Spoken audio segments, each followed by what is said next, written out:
Dans cette vidéo, nous allons apprendre les 7 choses les plus importantes à savoir sur l'Assomption de la Vierge Marie. On commence maintenant. 1. Pourquoi célèbre-t-on l'Assomption? L'Assomption, qui vient d'un mot latin signifiant « enlever », est célébrée le 15 août. Fête religieuse chrétienne, elle marque la montée au ciel du corps et de l'âme de Marie, mère de Jésus. 2. Quelle est la différence entre l'Ascension et l'Assomption? L'Ascension, c'est l'occasion de profiter d'un week-end prolongé. Sa date varie chaque année mais tombe toujours un jeudi, 40 jours après Pâques.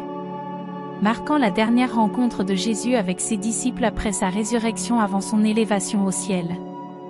L'Assomption est fêtée par les chrétiens et précisément les chrétiens catholiques à une date fixe qui est le 15 août de chaque année.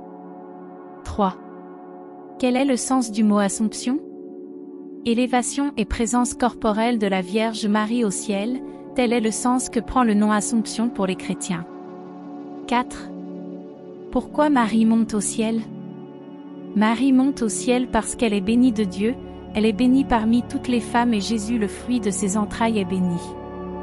Marie, selon la tradition de l'Église orthodoxe, est montée au ciel dans son corps, ce qu'elle appelle la dormition de la Mère de Dieu, plutôt que l'Assomption qui est l'usage de l'Église catholique. 5. Pourquoi l'Immaculée Conception? Le dogme de l'Immaculée Conception signifie que Marie, mère de Jésus-Christ selon la chair, a été conçue et est née exempte du péché originel. 6. Qui est Notre-Dame de l'Assomption? Notre-Dame de l'Assomption, nom donné à la Vierge Marie, mère de Jésus, a été choisie comme patronne du peuple acadien, lors de la première convention nationale tenue à Memramcook au Nouveau-Brunswick en 1881. 7. Quel est le verset biblique qui parle de l'Assomption? Nous n'avons pas grand-chose à dire sur l'Assomption de Marie puisqu'il n'y a pas texte biblique qui en parle réellement et clairement. L'Assomption de Marie a été officiellement promulguée assez récemment, en 1950, par le pape Pie XII.